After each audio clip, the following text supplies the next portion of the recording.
Voici une question dont la réponse pourra transformer votre vie. Est-ce qu'on peut être certain d'avoir la vie éternelle? Les Saintes Écritures vont nous donner une réponse que tous doivent absolument entendre aujourd'hui même à l'émission À travers la Bible.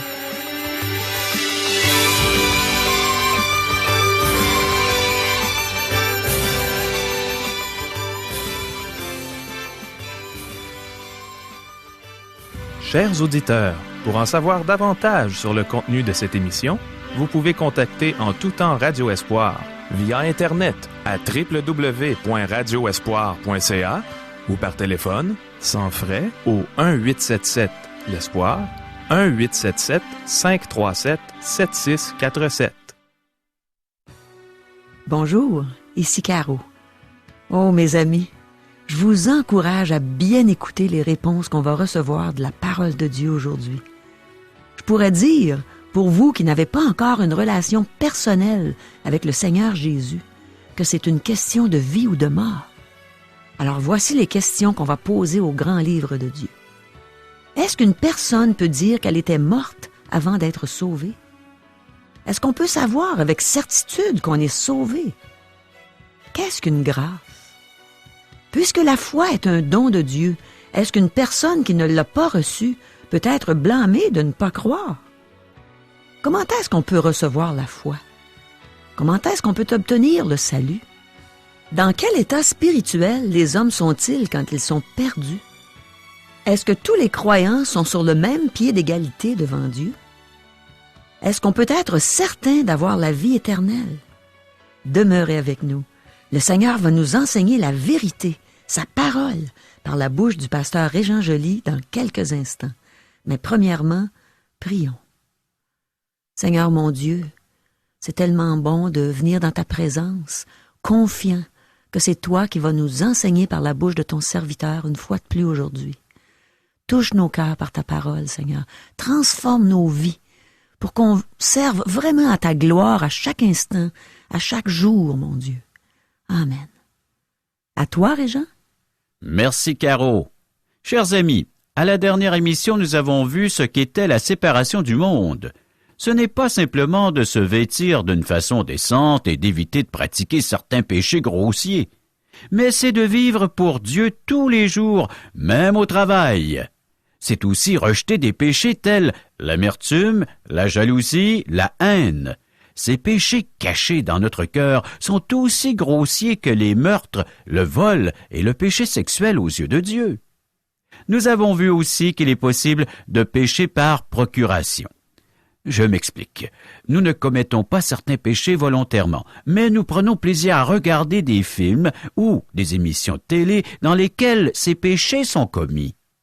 Lorsque le Seigneur viendra chercher son Église, partirons-nous avec gaieté de cœur ou regarderons-nous en arrière comme le fit la femme de Lot? Nous avons vu que Dieu est riche en miséricorde. Il nous a ressuscités en Christ Jésus et nous a fait asseoir dans les lieux célestes en lui. Dieu construit son Église avec des pierres vivantes, les pierres que nous sommes devenus, ce qui fait de son Église un temple vivant. Nous n'avons plus à vivre selon les principes et les philosophies de ce monde. Aujourd'hui, nous reprenons notre étude de l'Épître de Paul aux Éphésiens au chapitre 2, à partir du verset 8. Lisons ensemble Éphésiens 2, versets 8 et 9. « Car c'est par la grâce que vous êtes sauvés, par le moyen de la foi, et cela ne vient pas de vous, c'est le don de Dieu. Ce n'est point par les œuvres, afin que personne ne se glorifie. » Oui, chers amis, nous étions morts, nous sommes maintenant assis dans les lieux célestes, et un jour nous serons glorifiés. Ce sont ces versets qui terminent cette section traitant du passé, du présent et de l'avenir des croyants. Nous étions morts par nos offenses et nos péchés. Dieu nous a sauvés par grâce, nous élevant jusqu'au lieu céleste en Christ Jésus. Et un jour, nous serons au ciel, et notre présence témoignera de la grâce de Dieu. Aucun de ces privilèges ne nous fut accordé à cause de nos œuvres ou bien de nos mérites, car c'est par la grâce que vous êtes sauvés, précise le texte. Notez que le mot « grâce » est précédé de l'article défini « la ». Donc, le texte parle d'une grâce spéciale. L'accent est mis sur la grâce de Dieu. C'est une faveur non méritée accordée à des coupables, accordée à des pécheurs. Chers amis, j'ai une question pour vous. Êtes-vous sauvés? Pouvez-vous dire « Je suis sauvé ». Maintenant, ne venez pas me dire que vous espérez être sauvé. Si vous avez mis votre confiance en Jésus-Christ, vous pouvez dire « Je suis sauvé ». Quelqu'un pourrait dire qu'il n'ose pas faire une telle affirmation parce qu'il ignore ce qui se produira dans l'avenir. Mes amis, votre salut repose sur la grâce de Dieu et non sur votre fidélité. Vous pouvez être assuré que celui qui a commencé en vous cette bonne œuvre la rendra parfaite pour le jour de Jésus-Christ. Philippiens, chapitre 1er, verset 6. Si vous êtes un enfant de Dieu, vous pouvez vous éloigner de lui, mais il vous retrouvera, car c'est strictement par sa grâce que vous êtes sauvés. Autrement dit, vous avez un salut complet. Le Seigneur a tout accompli à la croix. Puisque le fondement de votre salut est l'œuvre que le Seigneur Jésus a accomplie pour vous, ainsi que le fait que le Saint-Esprit vous a attiré vers le Seigneur Jésus et que vous avez cru à la parole de Dieu, et que vous lui avez fait confiance, vous pouvez dire « Je suis sauvé ». C'est l'œuvre de la Trinité. Notre salut n'est pas du type « Je l'espère » ou du type « Je vais essayer ». C'est un salut obtenu par la grâce de Dieu, au moyen de la foi, et ce n'est pas de vous, c'est un don de Dieu. Et la Bible précise même en disant que c'est un don gratuit de Dieu. La grâce est une faveur imméritée. En théologie, la grâce de Dieu est définie comme étant une faveur imméritée. J'aime la décrire comme étant l'amour en action. Voyez-vous, nous sommes des êtres pécheurs. Dieu nous aime, mais pour nous sauver, à cause de sa justice et de sa sainteté, il devait intervenir par grâce. Nous ne méritons aucunement le salut de Dieu. Il fallait qu'il ôte l'obstacle majeur dans notre vie qu'est le péché. Dieu nous aime au point d'intervenir par grâce, une faveur imméritée. De ses trésors célestes infinis, Dieu répand sa grâce sur les pécheurs sans restriction et sans obstacle. Il ôte les obstacles de notre vie afin que nous puissions vivre pleinement de son amour. C'est une grâce. La foi est un don de Dieu aussi. Maintenant, la foi est l'instrument pour saisir le salut. Dieu nous offre le salut et c'est par la foi que nous prenons ce salut qui nous est offert. C'est la seule chose que le pécheur apporte dans la transaction qui scelle son salut éternel. Cependant, sa foi est aussi un don de Dieu. Je sais que quelqu'un se dit que puisque la foi est un don de Dieu et que je ne l'ai pas reçu, je ne peux être blâmé si je ne crois pas. À ce raisonnement, je réponds ceci. Dieu a dit clairement que la foi vient de ce qu'on entend et ce qu'on entend vient de la parole de Christ. Si vous voulez faire confiance à Dieu, vous devez examiner sa parole. Vous devez lire, méditer, réfléchir sur la pensée de Dieu. Dieu va donner la foi à tous ceux qui écoutent le message de l'Évangile et qui y prêtent attention, comme vous le faites présentement. Lorsqu'un cœur se tourne vers le Seigneur, le voile est ôté. Ceci est enseigné dans la 2e épître de Paul aux Corinthiens. Moïse avait un voile sur son visage, pas parce que le rayonnement sur la peau de son visage aveuglait tout le monde comme les phares d'une automobile, mais afin que les gens ne voient pas ce rayonnement s'éteindre doucement. Cette gloire appartenait au système mosaïque ainsi qu'à la loi. Mais ils sont devenus durs d'entendement, car jusqu'à ce jour, le même voile demeure quand ils font la lecture de l'Ancien Testament. Et il ne se lève pas, parce que c'est en Christ qu'il disparaît. Citation de 2 Corinthiens chapitre 3, verset 14. Nous n'avons pas besoin de voile aujourd'hui, parce que le Seigneur Jésus est révélé et l'Évangile est proclamé librement. Mais nous lisons aussi, Jusqu'à ce jour, quand on lit Moïse, un voile est jeté sur leur cœur. Mais lorsque les cœurs se convertissent au Seigneur, le voile est ôté. 2 Corinthiens chapitre 3, versets 15 et 16.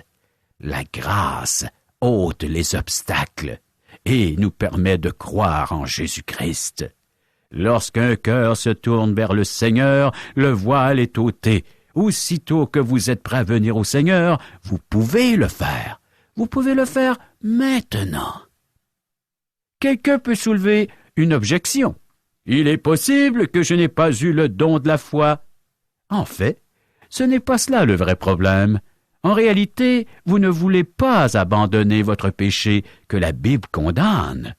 Lorsque vous serez au bout de vos forces, lorsque les conséquences de votre péché vous rendront misérable, lorsque vous vous haïrez suffisamment, et que vous vous tournerez vers le Seigneur Jésus, vous recevrez la foi.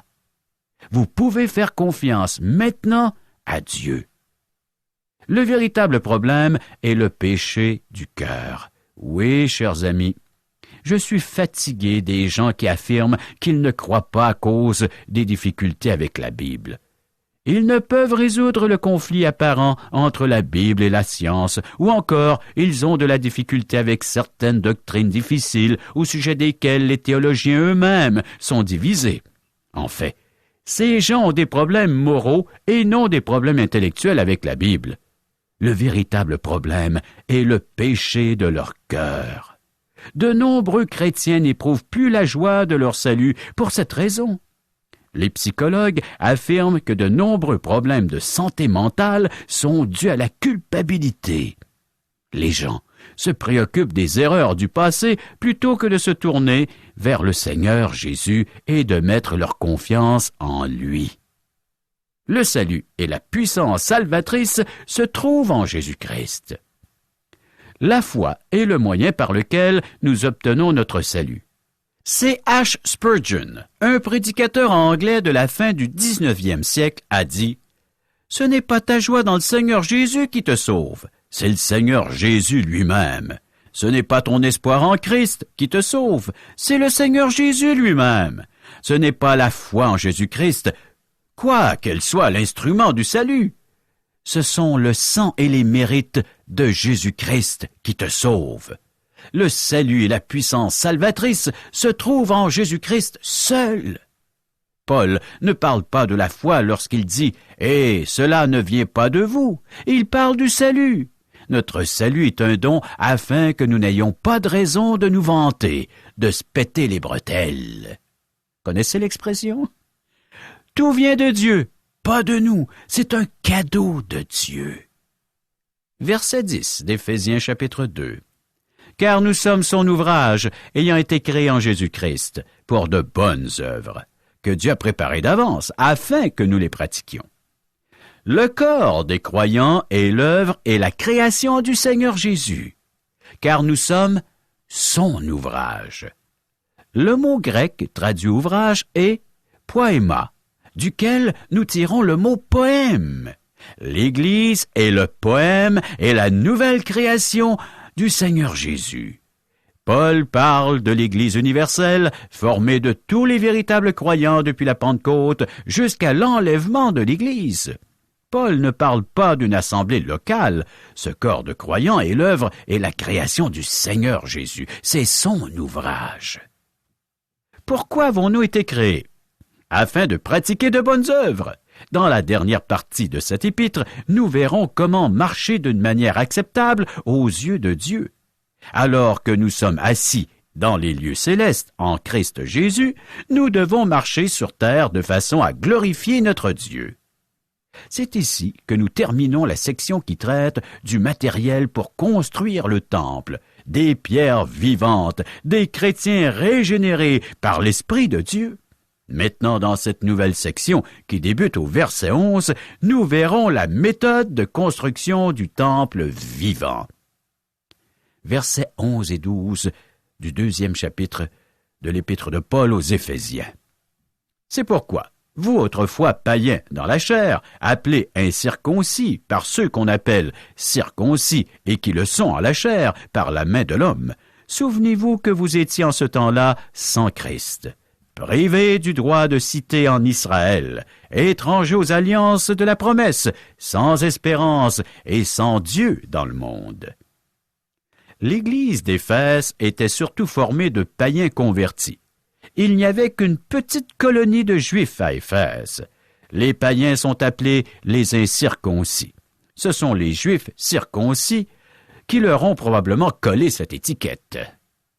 Nous sommes forts avec les étiquettes, nous, êtres humains. Dieu a fait une véritable distinction entre les Juifs et les païens, et ce depuis Abraham jusqu'au jour de la Pentecôte, alors que l'Esprit fut répandu. Israël a occupé une position unique parmi les nations. Un païen devait devenir un prosélyte pour se joindre à Israël.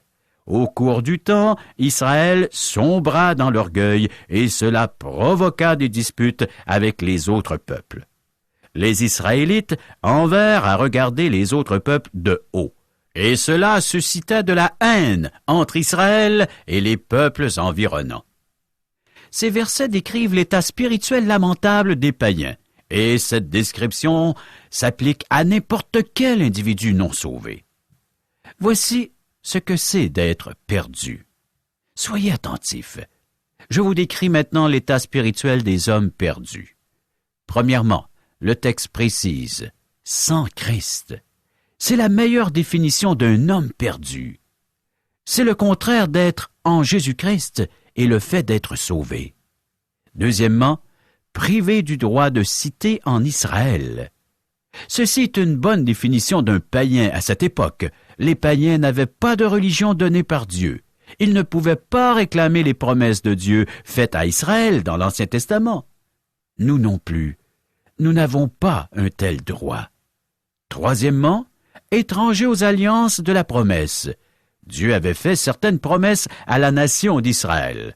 Les alliances faites avec Israël sont toujours valables, mais les païens ne peuvent en réclamer les bénéfices pour eux-mêmes.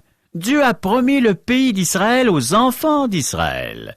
Ils le posséderont un jour, mais selon les termes de Dieu, non selon les leurs. Voici la promesse qui s'adresse aux chrétiens. Il y a plusieurs demeures dans la maison de mon Père. Si cela n'était pas, je vous l'aurais dit. Je vais vous préparer une place, et lorsque je m'en serai allé et que je vous aurai préparé une place, je reviendrai, et je vous prendrai avec moi, afin que là où je suis, vous y soyez aussi.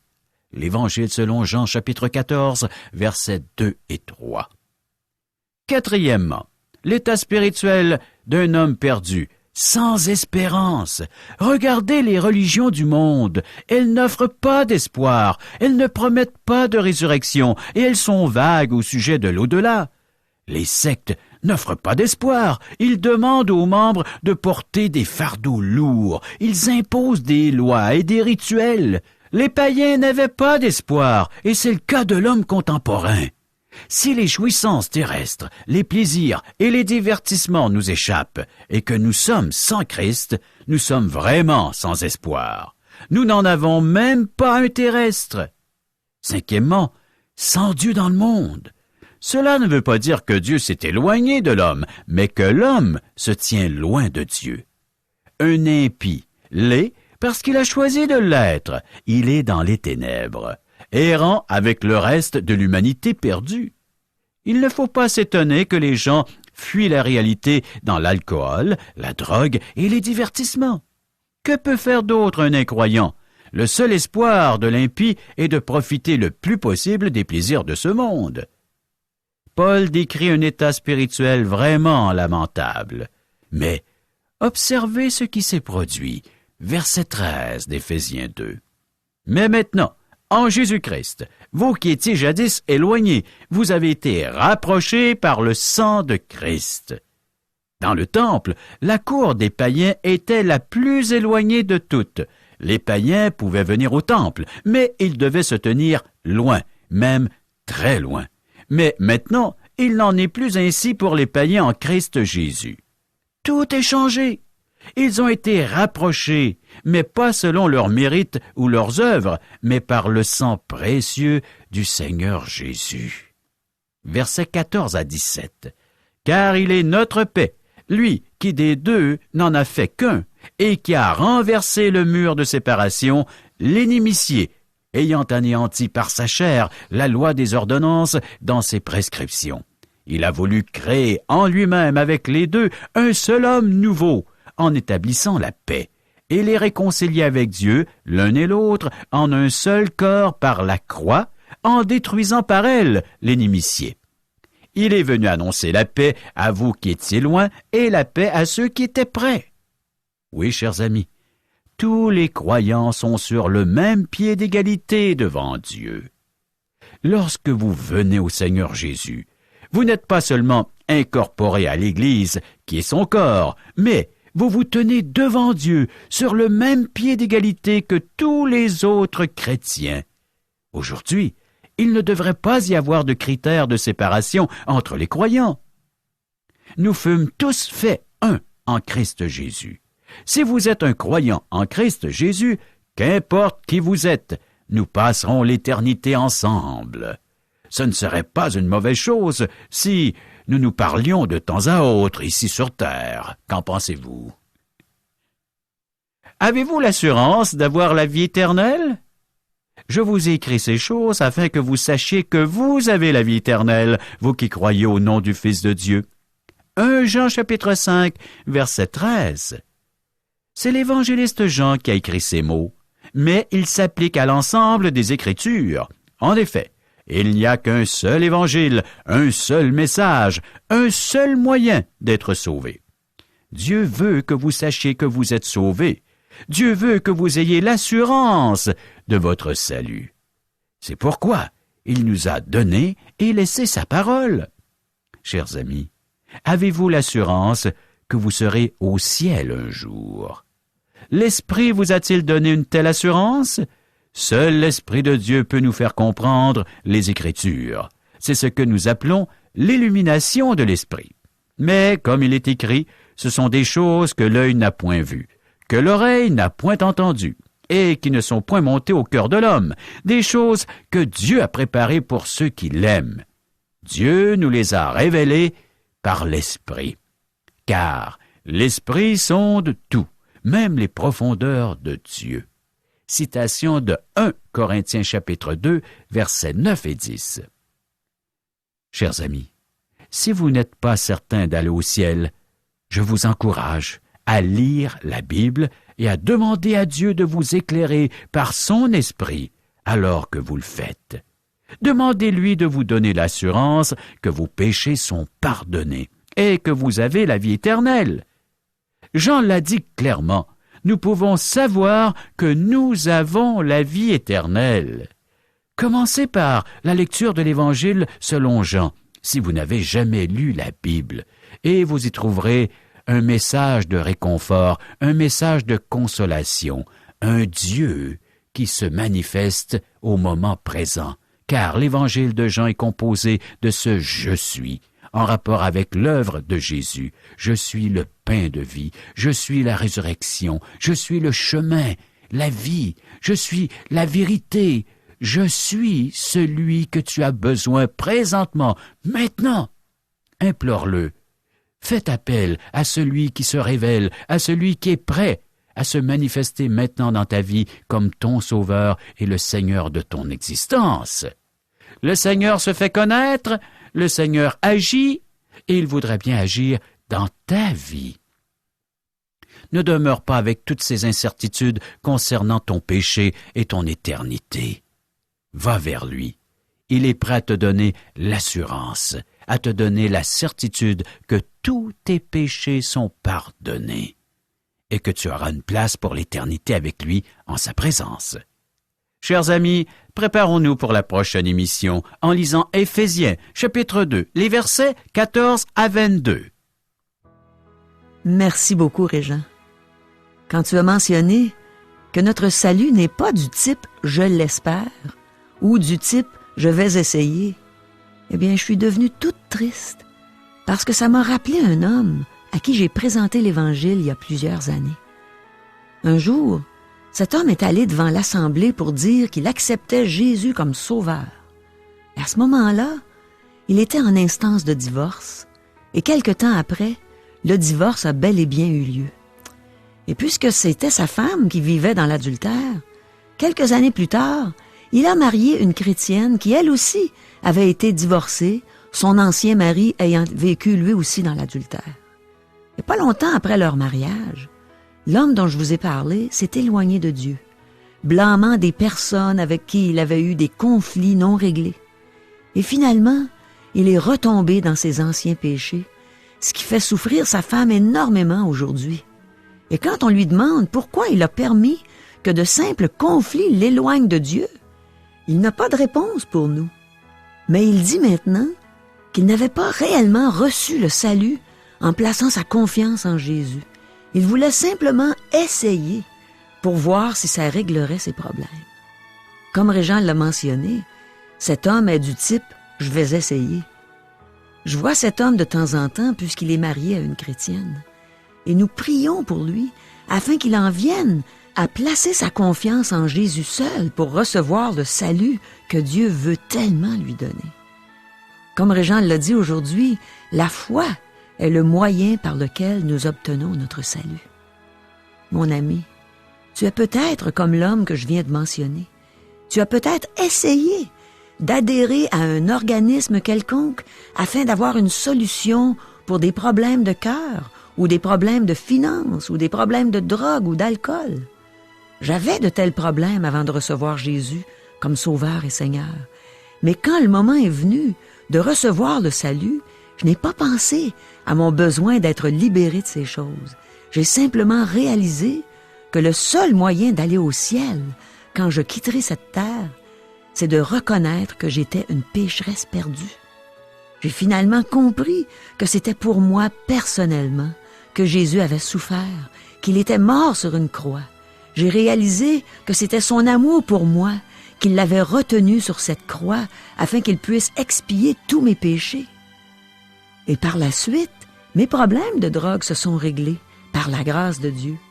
Mais mon but premier, c'était de reconnaître Jésus comme sauveur. Et mon ami, c'est par amour pour toi aussi que Jésus s'est laissé crucifier sur cette croix. Et avant de mourir, il a dit « Tout est accompli ». Tu n'as donc rien à accomplir pour recevoir le pardon de tes péchés et le don de la vie éternelle. Tu n'as qu'à croire au Seigneur Jésus, à placer ta confiance en lui seul. Mon ami, repens-toi, change de direction à l'égard du péché, demande pardon à Dieu et demande à Jésus de te sauver. Demande-lui de te donner la vie éternelle et tu vas vivre heureux dans l'espérance vivante qui est en Jésus. Chers amis, les gens nous posent souvent cette question, Caro. Qui sommes-nous? Mais qui es-tu, Régent? Qui es-tu, Caro? Eh bien, je vais commencer par qui j'étais. J'étais une jeune femme qui chantait toutes sortes de chansons populaires. J'avais des succès au palmarès et ma carrière menait bon train. J'étais malheureuse, j'étais sans Dieu dans le monde. Et un jour, Dieu s'est fait connaître à moi. Et j'ai accepté Jésus comme sauveur, comme Seigneur. Et je suis devenue une enfant de Dieu. Je suis née de nouveau. Et maintenant, je suis une chrétienne évangélique qui aime propager l'évangile de Dieu. Avec toi, Régent, je passe partout au Québec pour annoncer la bonne nouvelle du salut par grâce. À tous les gens qui veulent nous entendre, à tous ceux qui veulent s'intéresser à ce que Dieu veut pour eux, à connaître son amour pour eux. Alors, je vais avec toi, on va partout dans des déjeuners de l'espoir. Et ici, à Radio Espoir, pour dire aux gens, Dieu vous aime et Dieu veut vous instruire, vous faire connaître sa sainte parole. C'est merveilleux. Les gens aimeraient peut-être nous rejoindre par téléphone. 1-877-l'Espoir. 1-877-537-7647. Et on a une adresse courriel. www.radioespoir.ca ou l'adresse postale. Radio Espoir, casier postal 34 143, Charlesbourg, Québec, G1G 6P2. Chers amis, au revoir. Bye bye.